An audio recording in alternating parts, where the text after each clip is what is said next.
उत्तराखंड की पहाड़ियों में बसा हुआ एक छोटा सा गांव था, जहां आर्यन अपने परिवार के साथ रहता था। गांव के चारों ओर घने जंगल और पहाड़ियां थीं, जो उस स्थान को रहस्यमयी बनाती थीं। आर्यन एक साहसी और जिज्ञासु युवक था, जिसे हमेशा अज्ञात और रहस्यमयी चीजों की खोज में रुचि थी। गांव के लोग एक पुरानी गुफा के बारे में बताते थे, जो गांव के पश्चिम में स्थित थी। इस गुफा के बारे में कहा जाता था कि वह अभिशप्त है और जो भी उसमें गया वह कभी वापस नहीं आया। गांव के बड़े बुजुर्गों ने हमेशा गांव के युवाओं को इस गुफा से दूर रहने की चेतावनी दी थी, लेकिन आर्यन की जिज्ञासा इस गुफा के रहस्य को जानने के लिए बढ़ती जा रही थी। एक दिन आर्यन ने तय किया कि वह उस गुफा की खोज करेगा। उसके दोस्तों ने उसे इस विचार से मना करने की कोशिश की, लेकिन आर्यन ने उनकी बात नहीं सुनी। उसने अपना सामान बांधा और अकेले ही उस गुफा की ओर चल पड़ा। जैसे ही वह गुफा के पास पहुंचा, उसे वहां एक अजीब सी ठंडक और सन्नाटा महसूस हुआ। गुफा के अंदर घना अंधकार था और उसकी गहराई का कोई अंत नहीं दिख रहा था। आर्यन ने अपने टॉर्च को चालू किया और गुफा के अंदर प्रवेश किया। गुफा के अंदर का माहौल बेहद डरावना था। दीवारों पर अजीबोगरीब चित्र उकेरे हुए थे, जो उसे एक प्राचीन सभ्यता की ओर इशारा कर रहे थे। जैसे ही वह गुफा की ओर अंदर बढ़ा, उसे एक अजीब सी आवाज सुनाई दी, जो उसके रोंगटे खड़े कर देने के लिए काफी थी।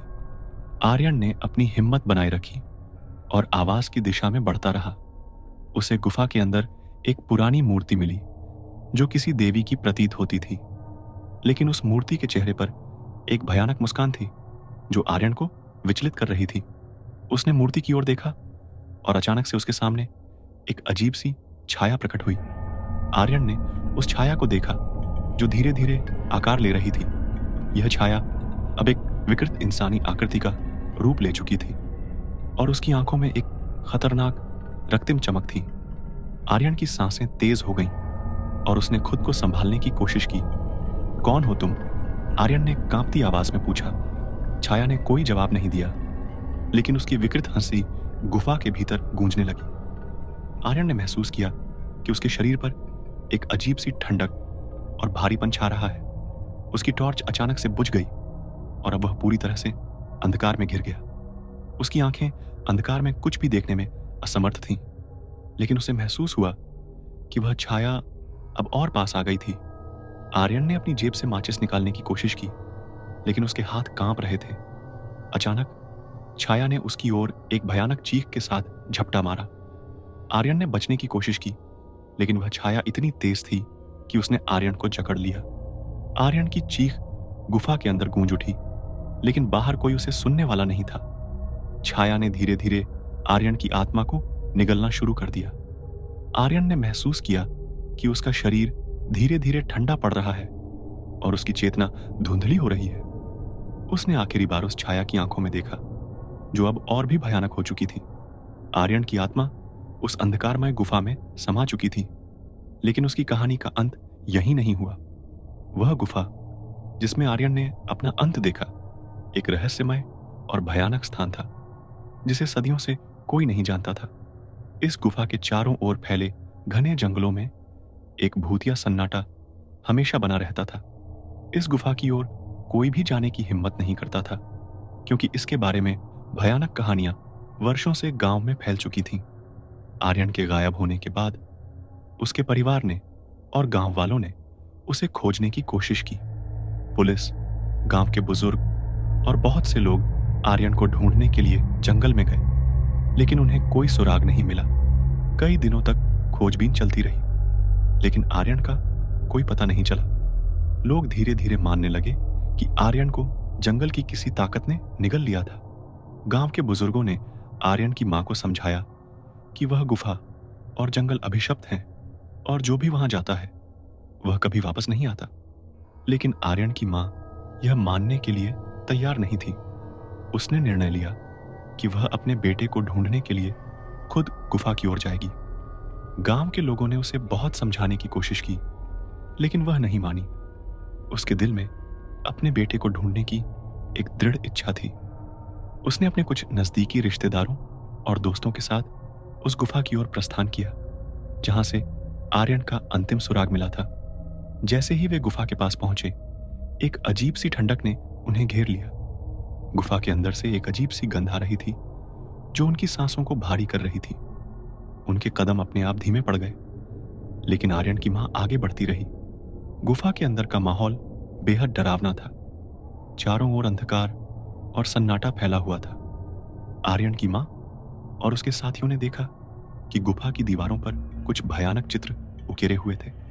ये चित्र राक्षसों और युद्धों के थे जो बेहद जीवंत लग रहे थे। जैसे ही वे गुफा के अंदर और आगे बढ़े, उन्हें अचानक से एक जोरदार आवाज सुनाई दी। ये आवाज इतनी भयानक थी कि उनके रोंगटे खड़े हो गए।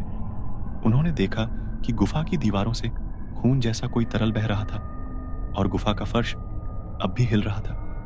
आर्यन की मां ने अपने साथियों से कहा कि वे पीछे हट जाएं, लेकिन वह खुद गुफा के अंदर और आगे बढ़ने लगी। उसकी आंखों में सिर्फ अपने बेटे को ढूंढने की लालसा थी। उसने महसूस किया कि गुफा के अंदर कुछ बहुत बुरा हो चुका था, लेकिन वह उसे नजरअंदाज करते हुए आगे बढ़ती रही। अचानक गुफा के फर्श से वही काले धुएं की भुजाएं निकलने लगीं जो आर्यन को निगल चुकी थीं। ये भुजाएं धीरे धीरे आर्यन की मां और उसके साथियों की ओर बढ़ने लगीं। उन्होंने खुद को उनसे बचाने की कोशिश की, लेकिन वे भुजाएं इतनी ताकतवर थीं कि वे सभी को जकड़ने लगीं। आर्यन की मां ने देखा कि उसके साथी अब भीषण दर्द में थे और उनकी चीखें गुफा के भीतर गूंज रही थीं। उसकी आंखों में आंसू आ गए, लेकिन उसने खुद को संभाला और उन भुजाओं से लड़ने की कोशिश की।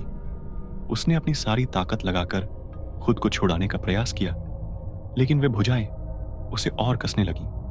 तभी गुफा के अंदर फिर से एक जोरदार गर्जना हुई। यह गर्जना इतनी भयानक थी कि गुफा की दीवारें और भी ज्यादा हिलने लगीं। दीवारों पर बने चित्र अब और भी जीवंत हो चुके थे और वे सभी आर्यन की मां की ओर देख रहे थे। आर्यन की मां ने महसूस किया कि अब उसका अंत करीब है। उसने अपने बेटे के नाम की पुकार लगाई, लेकिन कोई जवाब नहीं मिला। वह अब पूरी तरह से उस गुफा के अंधकार में घिर चुकी थी। उसकी आंखों के सामने अब वही भयानक छाया प्रकट हो गई जिसने आर्यन को निगल लिया था। छाया ने धीरे धीरे आर्यन की मां की ओर बढ़ना शुरू किया। उसकी आंखों में वही भयानक रक्तिम आभा थी और उसकी हंसी गुफा के भीतर गूंज रही थी। आर्यन की मां ने उसकी ओर देखा और उसे महसूस हुआ कि यह छाया अब उसकी भी आत्मा को निगलने के लिए तैयार है। छाया ने अपनी विकृत भुजाएं आर्यन की मां की ओर बढ़ाई और उसकी चीख गुफा के भीतर गूंज उठी। गुफा का अंधकार अब और भी गहरा हो चुका था और उसमें समा चुकी आत्माएं अब भी उस गुफा का हिस्सा बन चुकी थीं। उनकी मौत की कहानी भी उसी अंधकार में खो गई, जैसे आर्यन और उसकी मां की कहानी खो गई थी। आर्यन और उसकी मां की मौत के बाद गांव के लोग उस गुफा के बारे में और भी ज्यादा डरने लगे थे। उन्होंने इस गुफा को अभिशप्त गुफा के नाम से जानना शुरू कर दिया था और किसी भी व्यक्ति को वहां जाने की इजाजत नहीं दी जाती थी। गुफा के आसपास का इलाका अब पूरी तरह से वीरान हो चुका था और वहां किसी के भी जाने की हिम्मत नहीं होती थी। लेकिन इस गुफा के रहस्य के बारे में जानने की इच्छा गांव के एक और युवक वीरेंद्र के मन में जाग उठी। वीरेंद्र आर्यन का करीबी दोस्त था और उसके मन में इस गुफा के अभिशाप के बारे में जानने की तीव्र इच्छा थी। उसने आर्यन की मौत को मानने से इनकार कर दिया और फैसला किया कि वह इस गुफा के रहस्य को सुलझाएगा। वीरेंद्र ने अपने कुछ दोस्तों के साथ गुफा की ओर जाने का निर्णय लिया। गांव के बुजुर्गों ने उसे बहुत समझाने की कोशिश की, लेकिन वह नहीं माना। उसने अपनी जिद के आगे किसी की बात नहीं मानी और एक रात अपने दोस्तों के साथ गुफा की ओर चल पड़ा। जैसे ही वे गुफा के पास पहुंचे, उन्हें वही अजीब सी ठंडक और भयानक सन्नाटा महसूस हुआ। गुफा के चारों ओर के पेड़ और पौधे बिल्कुल सूखे और मृत प्रतीत हो रहे थे। गुफा के अंदर का माहौल अब और भी ज्यादा डरावना हो चुका था, लेकिन वीरेंद्र और उसके दोस्तों ने हिम्मत बनाए रखी। उन्होंने गुफा के अंदर प्रवेश किया और टॉर्च की रोशनी में अंदर का दृश्य देखा। दीवारों पर वही अजीबोगरीब चित्र उकेरे हुए थे जो आर्यन और उसकी मां ने देखे थे। ये चित्र अब और भी ज्यादा जीवंत प्रतीत हो रहे थे और उनमें से एक अजीब सी ऊर्जा निकल रही थी। जैसे ही वे और अंदर बढ़े, उन्होंने महसूस किया कि गुफा का अंधकार और भी गहरा होता जा रहा था। उनकी टॉर्च की रोशनी भी अब धीमी हो चुकी थी और उन्हें अपनी सांसों में भारीपन महसूस हो रहा था। उन्होंने आपस में बात करने की कोशिश की, लेकिन उनकी आवाजें अब बहुत धीमी हो चुकी थीं। अचानक गुफा के अंदर वही भयानक गर्जना हुई जो आर्यन और उसकी मां ने सुनी थी। यह गर्जना इतनी तेज थी कि गुफा की दीवारें फिर से हिलने लगीं। दीवारों पर बने चित्र अब और भी ज्यादा जीवंत हो चुके थे और वे सभी वीरेंद्र और उसके दोस्तों की ओर देख रहे थे। गुफा के अंदर का अंधकार अब और भी गहरा हो चुका था और उसमें से वही काले धुएं की भुजाएं निकलने लगीं। ये भुजाएं धीरे धीरे वीरेंद्र और उसके दोस्तों की ओर बढ़ने लगीं। वीरेंद्र ने अपने दोस्तों से कहा कि वे खुद को संभालें और गुफा से बाहर निकलने की कोशिश करें, लेकिन अब बहुत देर हो चुकी थी। वे भुजाएं अब उनके शरीरों को जकड़ चुकी थीं और उनकी चीखें गुफा के भीतर गूंज रही थीं। वीरेंद्र ने खुद को छुड़ाने की कोशिश की, लेकिन वह असफल रहा। उसने महसूस किया कि गुफा के अंदर कुछ बहुत बुरा हो चुका है और अब उनका अंत भी निकट है। गुफा के अंदर का अंधकार अब और भी गहरा हो चुका था और उसमें समा चुकी आत्माएं अब भी उस गुफा का हिस्सा बन चुकी थीं। उनकी मौत की कहानी भी उसी अंधकार में खो गई, जैसे आर्यन और उसकी मां की कहानी खो गई थी। वीरेंद्र और उसके दोस्तों के बाद गांव के लोगों ने अब उस गुफा के पास जाने की हिम्मत छोड़ दी थी। गुफा अब पूरी तरह से वीरान हो चुकी थी और उसमें किसी की भी जाने की हिम्मत नहीं थी। लेकिन इस गुफा की कहानी अब भी जीवित थी और गांव के लोग इसे आने वाली पीढ़ियों को सुनाते रहे। गुफा के अंदर जो कुछ भी हुआ था वह अब भी एक रहस्य बना हुआ था, लेकिन जो लोग इस गुफा के अंदर गए थे उनकी आत्माएं अब भी उस गुफा के अंदर भटकती थीं। उनके चीखने चिल्लाने की आवाजें अब भी गुफा के अंदर गूंजती थीं और जो भी इस गुफा के पास जाता था वह उन्हें सुन सकता था। गांव के लोग अब इस गुफा को अभिशप्त गुफा के नाम से जानते थे और वे इसे दूर से ही देखकर डर जाते थे। कोई भी इस गुफा के अंदर जाने की हिम्मत नहीं करता था और जो भी इसके पास जाता था उसे भयानक सपने आने लगते थे। एक दिन एक साधु गांव में आया। उसने गांव के लोगों से गुफा के बारे में पूछा और लोगों ने उसे इस गुफा के अभिशाप के बारे में बताया। साधु ने गुफा को देखा और महसूस किया कि इसमें कुछ भयानक ताकतें मौजूद हैं जिन्हें शांत करना आवश्यक है। साधु ने गांव के लोगों से कहा कि वह इस गुफा के अभिशाप को खत्म कर सकता है, लेकिन इसके लिए उसे गुफा के अंदर जाना होगा। गांव के लोग डर गए और साधु से कहा कि वह ऐसा ना करे, लेकिन साधु ने कहा कि वह अपनी साधना के बल पर इस गुफा के अंदर की भयानक शक्तियों का सामना कर सकता है। साधु ने गुफा के अंदर प्रवेश किया और उसने अपनी साधना शुरू की।